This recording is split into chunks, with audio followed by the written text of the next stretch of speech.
Hello, my name is Angel, and today for my persuasive speech, I'm going to be talking about why I think that minors should be able to buy and access birth control without their parents' consent once they reach the age of 16. Teenage girls should be able to have access to proper birth control once they reach the age of 16 because birth control has many benefits that aren't just preventing pregnancy. Birth control can do many things. It can help regulate a menstrual cycle, it can calm headaches, it can help with eating habits. You can also have fewer to no periods. It can regulate your pain during your period.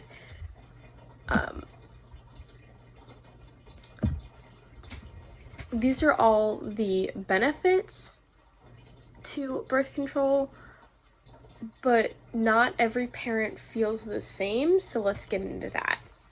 So when it comes to birth control, not every parent fully supports it and wants to support their child in taking birth control because they feel that if their child starts taking birth control, it can mean that they're doing things that they shouldn't be doing, or they're using the birth control as an out to help prevent pregnancies and that sort of thing. However, that isn't always the case. Menstrual cycles are incredibly painful and they can last up to 7 days.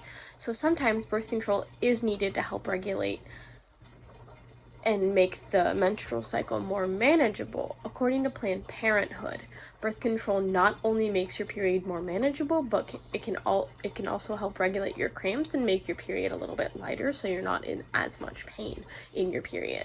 And like I said, it can last up to 7 days. So the birth control essentially helps calm down the period itself so that you can still function while you are on your period for those 7 days. So I really do believe that if teenagers had the access and the eligibility, I guess you could say, to access birth control without their parents knowing, it would be more beneficial. And birth control comes in many different forms. There's a pill that you can take. There is an insert that you can get in your arm, and it usually goes right here, and it's called an IUD, and I believe it either lasts up to a couple months or a couple years depending on insurance purposes and which form of you get. And I also do believe that there's a patch that you can get on your arm that I read about while I was doing my research. So it really all depends on what is accessible to you, what you can afford, and what your doctor recommends.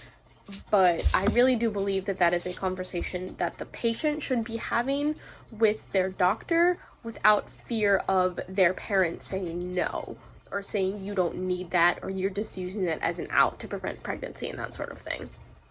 So while there are many very good things that birth control can do, and there's so many pros to it, with any pros there also come cons. So let's go into some cons that birth control has. So when you take your birth control, the cons of it is it might not be effective if you're taking other certain kind of medicines. So you take your birth control and then you take the other medicine that essentially weakens the birth control, so it's not as effective and it doesn't help as much.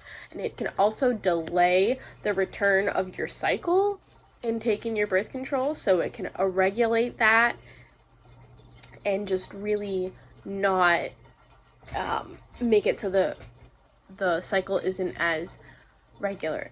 And there's also the misconception that in taking birth controls it can help prevent STDs, but that is not true.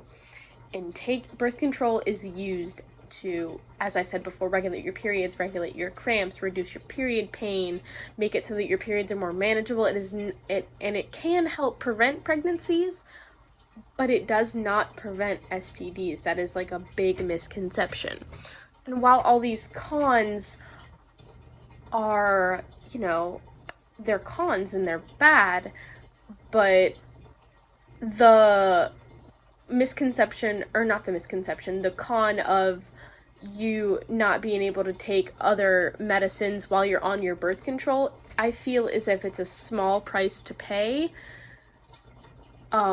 if your menstrual cycle is more manageable.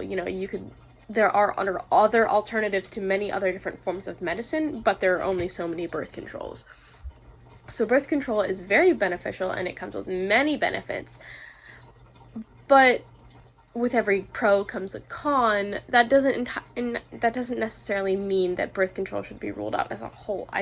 As I said before, I really do believe that the birth control talk, if the patient isn't trusted and doesn't think that the conversation with their parentals will go well, I really do believe that should be a conversation between the patient and the doctor, instead of patient, parental, doctor.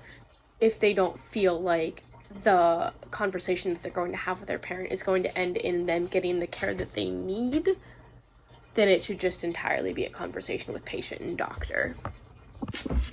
So as I said before, I do believe that teenage girls should be able to have access to birth control once they reach the age 16. And I also think that the many different types of birth control that there is should be advertised, because a lot of teenage girls, whenever they're getting on birth control, whether that be as a contraceptive or to regulate their periods or migraines and stuff like that, they really only hear about the pill. They don't hear about the arm implant or and there's many different forms of the birth control pill, and I think that only like one is advertised, or like the arm implant. There's also there's an arm implant that you can get that goes right here, and then there are other forms. I think there are about 12 forms of birth control, but it really depends on what works for your body and like how heavy of a period you have and that sort of thing. For like the birth control itself to actually be effective, and it does take a couple of tries